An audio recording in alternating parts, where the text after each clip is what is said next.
প্রিয় বন্ধুরা, এটা হলো টিক্কাসুর ব্রিজ। আমি টিক্কাসুর ব্রিজের পাড়েই আছি। আর এই যে রুটটা, এই রুটটা সোজা চলে গেছে একদম সোজা বন্দরে, একদম বন্দরে বিবির বাজার সোজা চলে গেছে। আর তার উল্টা দিকে যে রুটটা, এই রুটটা আমাদের কাপ্তান বাজার হয়ে বাটপাড়া পালপাড়া ব্রিজ হয়ে সোজা আমতলী ক্যান্টনমেন্ট চলে গেছে সোজা। আর এই রুটটা চলে গেছে চোকবাজার। তারপর যে জিনিসটি আপনাদেরকে দেখাচ্ছি, এটা হলো সংগ্রাস শাহী জামে মসজিদ। সংগ্রাস শাহী জামে মসজিদ, এটা কুমিল্লার একটা ঐতিহাসিক বাড়ি। ওই যে বাড়িটা দেখেন, এটা কুমিল্লার একটা ঐতিহাসিক বাড়ি। এটা সাহাব বাড়ির নামে পরিচিত।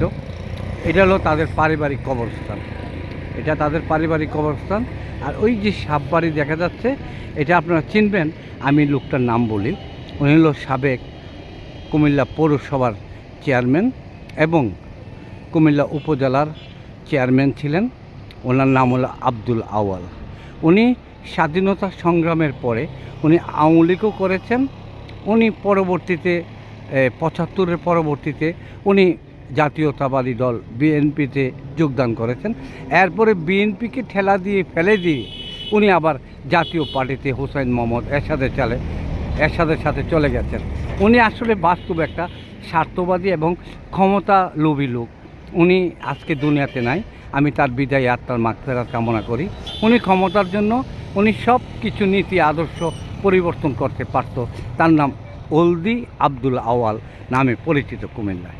তো ঠিক আছে, এই সাহেব বাড়িটা আমি দেখালাম। এই বাড়ির লোকজন অনেক ভালো অবস্থানে আছে, তবে তাদের সুমঙ্গল, তাদের দীর্ঘায়ু কামনা করি। সবাইকে যাতে আল্লাহ ভালো রাখে, সুস্থ নিরাপদে রাখে। আল্লাহ হাফিজ। আসসালামু আলাইকুম ওয়া রাহমাতুল্লাহি ওয়া বারাকাতুহু।